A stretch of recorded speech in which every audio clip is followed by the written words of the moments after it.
It's not taxes or education on the docket at a town meeting in Keyport, New Jersey tonight. It's cancer. Residents of the waterside town have been speaking to our very own Rich McHugh for months now about the dramatic increase of cancer cases popping up. At first, it was dozens of cases on one street. Now it's grown into more than 400 diagnoses.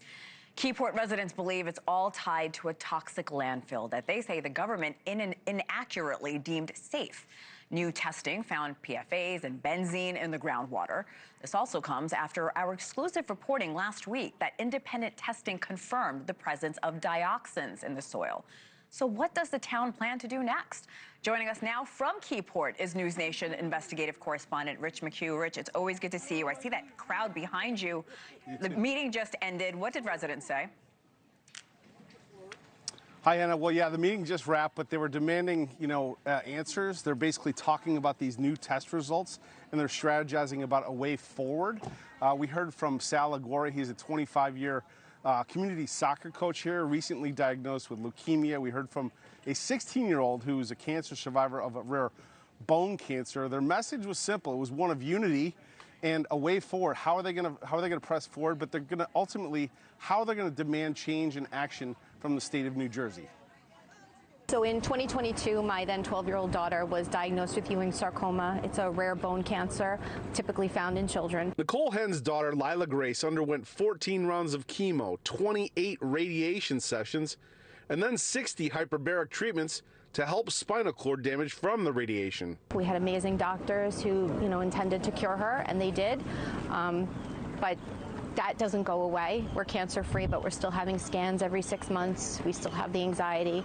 I just got diagnosed with early stages of leukemia. Keyport resident Sal Agori lost his 36-year-old son, Anthony, to bone cancer 4 years ago. Anthony was diagnosed with it was a very rare cancer, and it was a bone cancer that just totally ate up his spine and inner bones all over his body. They are among the over 400 reported cancer cases here. Residents blame this toxic landfill. NewsNation has obtained new independent test results which may confirm those fears. The testing found chemicals including metals, benzene, vinyl chloride, and PFAS, known as forever chemicals, present in the groundwater. Some of these carcinogens were at levels that exceed the state standards. That there were a number of toxic and or cancer-causing agents that were also exceeding the soil standards and groundwater accessibility standards.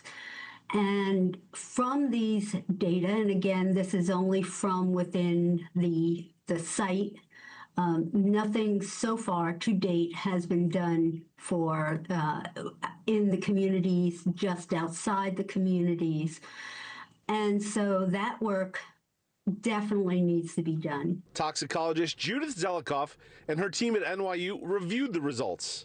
Now, please understand that as a toxicologist, I cannot and will not say that the chemicals at the site are causing the cancers or the health adversities and morbidities that you're seeing in this population.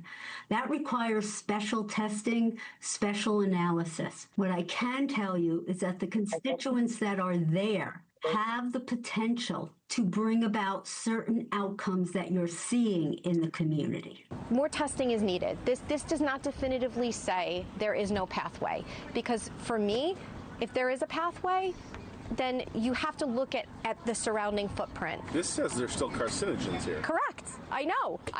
But the state with their pathway, there's no pathway. Well, how do you know there's no pathway? You haven't tested beyond the site. This is what is so enraging about this. So either they think we're all stupid, or they think we're just going to sit back and say, okay, that's wonderful, let's move along. No, that's not the case. There are many of us in this community that are absolutely not accepting that. It's unacceptable. There are carcinogens in the grounds here. It's in the water. Let's solve it. Let's fix it. DEP, they have not released their own testing. They've tested side by side with this group. We asked them about the results of these tests, which show carcinogens present. They wouldn't respond to that. They referred us back to their previous statement, which ultimately says they've reviewed the data, but they see no pathway for human exposure.